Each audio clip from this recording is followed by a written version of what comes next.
Hi, everyone. Welcome and thanks for joining us. For today's program, we're going to take a look at a fabulous painting featuring Frida Kahlo. My name is Robert Kelleman. I'll be your host. I'm the founder and director of the nonprofit community organization, Washington, D.C. History and Culture.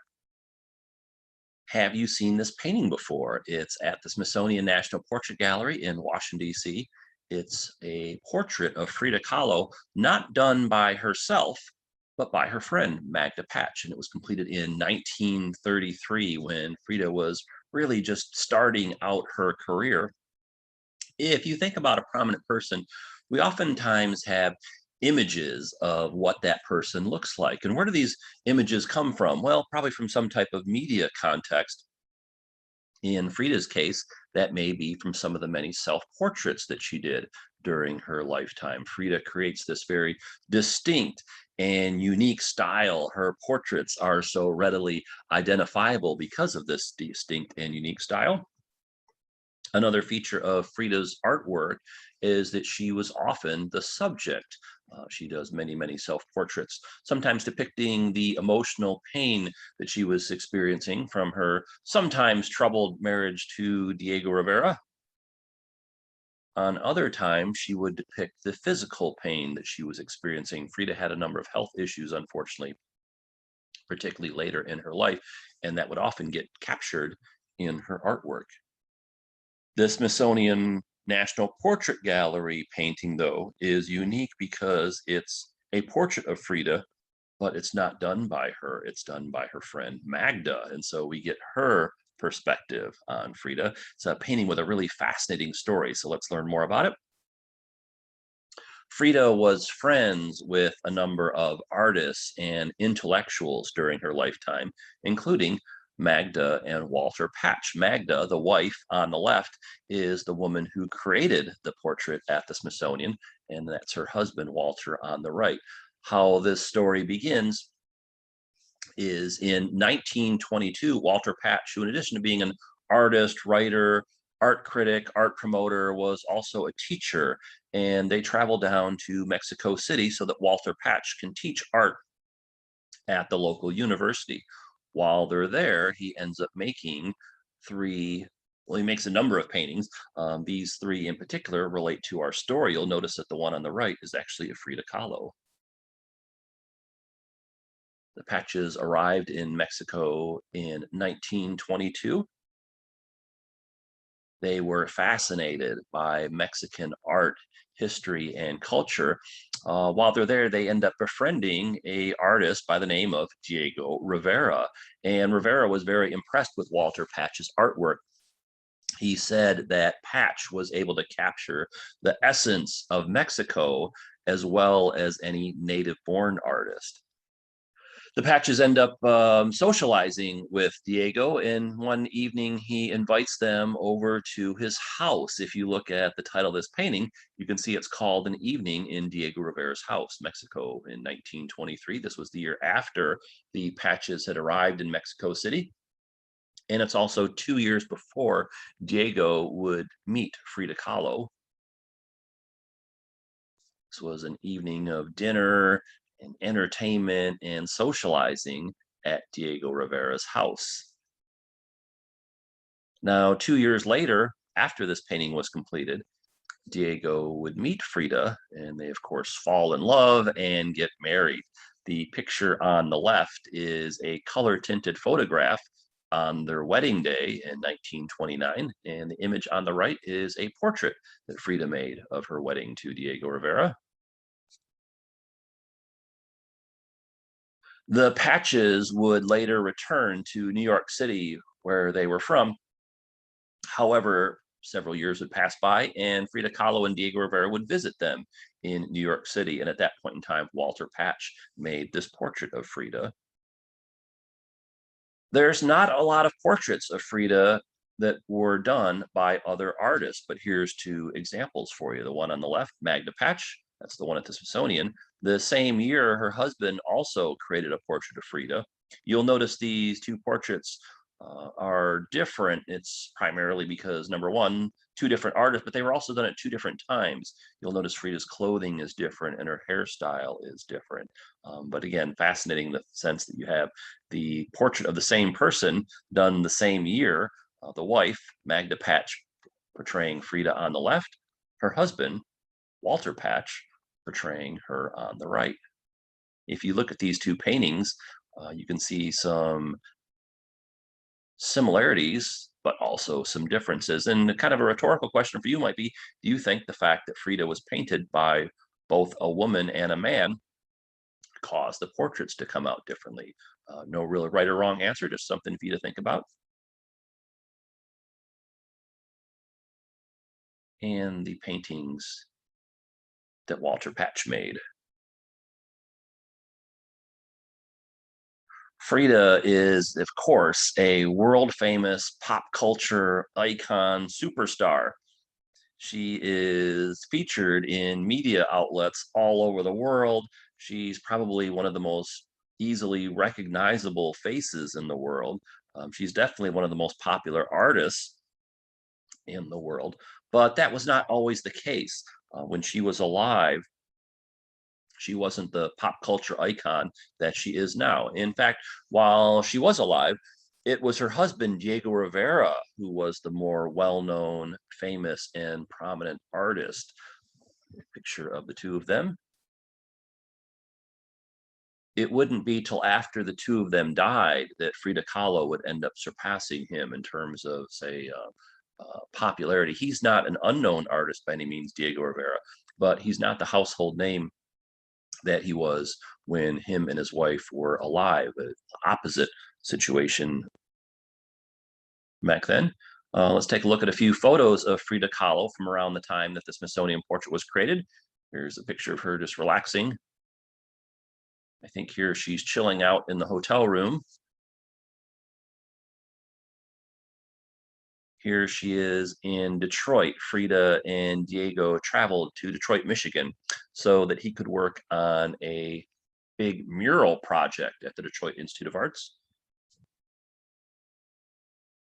If you look at these pictures, you can tell that they were from around the same time, because Frida looks very similar. Frida's style really changes and develops and evolves over her time, but this particular point, her hairstyle is consistent between these two images of her.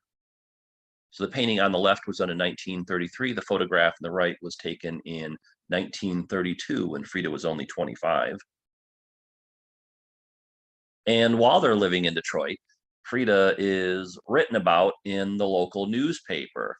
So you can see the headline here, wife, that's Frida Kahlo, of the master mural painter, that would be Diego Rivera, gleefully dabbles in works of art. So at this point in time, Frida, age 25, is really just getting started in her career. She'd only been painting for a few years. And so really interesting that the newspaper features her. The writer probably would have had no way of knowing that the person who gleefully dabbles in works of art would end up becoming the great Frida Kahlo that we know today.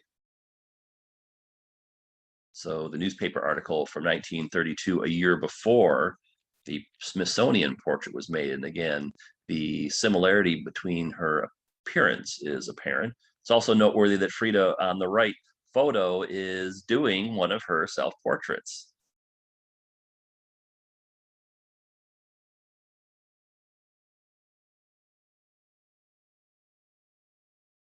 So Frida Kahlo, age 26 at this point in time. She's young, but destined for greatness. Frida posed for a number of artists during her lifetime, beginning with her father.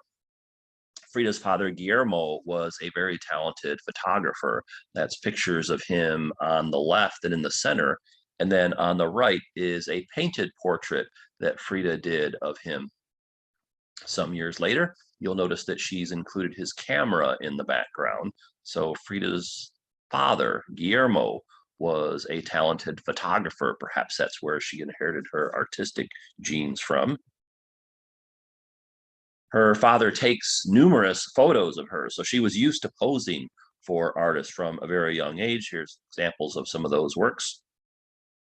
Perhaps you can recognize the woman that Frida Kahlo would become in the face of this young girl.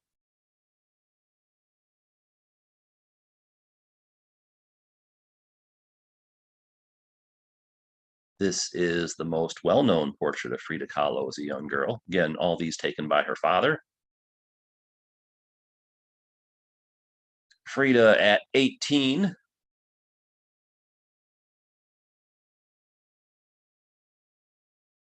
And this is a really fascinating picture that her father took in the year 1932. This is a well-known photo of Frida Kahlo. You may have seen this one before. And it's fascinating to line this up alongside the Smithsonian portrait because you can, again, see a lot of similarities, but quite a few differences as well. So image on the left, a painted portrait done in 1933 by Frida's friend. The image on the right, a photographic portrait done by her father the year prior. And again, notice her hair is very similar.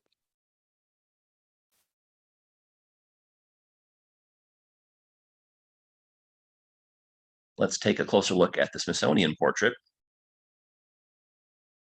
If you look at this painting, what do you see? What kind of pops out at you? For myself, a few things come to mind. One is the colors. Notice how the lipstick that Frida has on complements the color of her dress. And those colors contrast with the bluish green background and also the necklace that she's wearing. And then also you have this nice contrast between her hair and her skin. And it's just really neat how the colors are all either complementary or contrasting. So Magda did a great job in using colors to portray Frida. As far as Frida herself, she looks very poised and strong in this image, glancing off in the distance, perhaps contemplating her future. But it's a very unique approach to portraying her, and her face is so recognizable, but this portrait looks very, very different than the self-portrait that she created herself, and that's because it wasn't created by herself, it's created by her friend Magda Patch. But again, when you look at this, what jumps out at you? What do you see? I just really like her expression. She looks very poised. Frida was very proud of her Mexican heritage, and in this portrait, she's wearing an indigenous necklace, beautiful stonework with silver.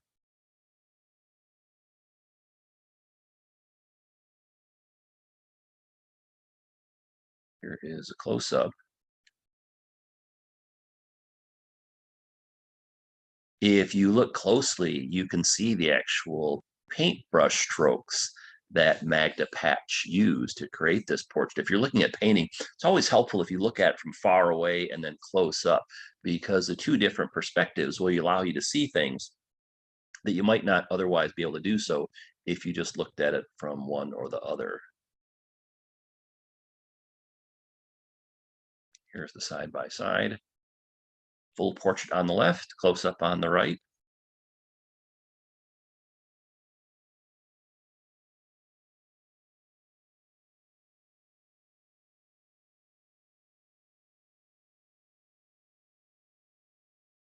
Let's compare and contrast the painted portrait of Frida at the Smithsonian with three other portraits that are also in Washington, D.C. that you might be able to see at some point in time. Here are our three comparison works on the right. All these are done around the same time, and all of them reside in Washington, D.C. This first painting is at the National Museum of Women in the Arts in downtown Washington, D.C. If you've not been there before, really highly recommend a visit to this museum. They have a lot of fabulous artwork there. They have a lot of great programs. And the painting that they have is the one on the right. It's Frida's famous self-portrait dedicated to Leon Trotsky. Frida is very smart and politically savvy. She stays on top of current affairs. She reads a lot. And so this painting was done as a gift to her friend Leon Trotsky. This also has a really fascinating story behind it. Perhaps one day in the future we can do a program on this one. And a lot of similarities and differences between these two paintings. It's just really cool that in Washington, D.C., you can see these two portraits of Frida. They're about a mile apart. You could actually go see them on the same day if you coordinate your schedule appropriately. The portrait on the left, self-portrait on the right. The one on the right was done 4 years after the one on the left. Interestingly enough, the portrait on the left is just a head and shoulders view run on the right full body view. Frida also wearing her traditional Mexican attire that she was very fond of, with the long dress, the long colored dress, and the shawl. Over on the left, you can't really get a sense of the type of clothing she's wearing, but we did a hint on her background by the beautiful indigenous Mexican necklace that she's wearing, and then along with the earring. This is also very interesting. This is a work that Magda Patch's husband, Walter, did on the exact same day that Frida was posing for Magda. And if you line them up side by side, so the wife's portrait is on the left and the husband's portrait's on the right. Remember, Walter Patch did a different portrait of Frida on a different occasion. Here, though, they're doing the same setting. And you can tell that by looking at the clothing that Frida's wearing and the necklace on the left, and you can see it's the same as she's wearing on the right. So again, kind of a question is, do you think the fact that the wife painted Frida on the left, husband portrayed her on the right, do the fact that this men and women doing the same type of portrait of the same person cause the portrait to come out differently? Don't really have a right or wrong answer for that. Just kind of curious what you might be thinking on a rhetorical type of question. It's nice that Walter did include more of Frida's dress, so we get a sense of what that looks like, but just really love the coloring of the painting on the left. Frida was so beautiful and fashionable and stylish that she frequently received offers from photographers to pose for them. And she did not accept a lot of them just because she was focused on creating her artwork, but periodically she would pose for other photographers, particularly if she was friends with them. So here's a great example. This photo was taken in 1937, so 4 years after the Smithsonian portrait. It's actually in the collection of the Smithsonian National Portrait Gallery, so it periodically might be on display. It's not out all the time, but these two works are both owned by the Smithsonian. And the interesting angle of this one, so you have two portraits of Frida, one on the left, a painted portrait done by a friend in 1933, the one on the right, a photograph done by another friend, but in 1937. So you have a painted portrait on the left and a photographic portrait on the right. And again, it's really interesting to line these up side by side and look at the comparisons and contrast between the two. The photograph on the right was one of a series that was published. You may have seen this image of Frida. It's one of the more well-known depictions of her, and there's several different versions of her in different poses from the same setting. And as mentioned earlier, Frida, because of her beauty and fashion sense and style, was frequently invited to pose for photographs, which she did not do a lot, but she did do once in a while. And so here are a couple classic examples of that from later in life. Frida could have easily become a fashion model if she wanted to, but again, the focus of her career was creating her artwork. And of course, she would go on to bigger and better things. If only Frida would have known how popular she would later become, she would have been astounded. So the kind of the pop culture icon that we know today, that part of Frida really didn't develop until the 1970s and 80s. Frida was known within art circles. She sold a number of paintings while she was still alive, but she wasn't this iconic figure that we know today. That did not happen until many years after she passed away, unfortunately. And there's our portrait again. Just really unique portrait, beautiful, really amazing, and it really has a fascinating story behind it. Frida Kahlo and Magda. If you like this program, we also today uploaded a similar one on an extraordinary portrait at the Smithsonian featuring Colin Powell. So you can find that on our YouTube page. The name of our channel, of course, is Washington, D.C. History and Culture. If you get a chance, you should subscribe to our page or channel so you can get updates on whenever we upload new programs. And that's a wrap for today. So we talked about Magda Patch's 1933 portrait of her good friend Frida Kahlo at the Smithsonian National Portrait Gallery. Thanks so much for joining us, and we'll see you all next time. Thanks, everyone. Take care. Be safe. Bye.